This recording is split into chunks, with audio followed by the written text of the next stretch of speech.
To tension your yarn, wrap the yarn over your first two fingers, under the last two fingers, and around your pinky. The way I knit is very simple. Insert the needle from left to right, and then scoop that stitch right off the tip of your middle finger. Pull it through and slide the stitch onto the right hand needle. For purling, bring your yarn to the front, insert the needle from right to left, and then use your index finger to push the yarn down. Scoop the yarn through and pop it right onto that right hand needle.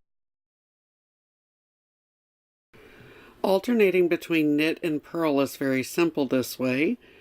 Just swing the yarn to the front when you need to purl, work your purl stitches, and then pop the yarn right to the back again for knitting.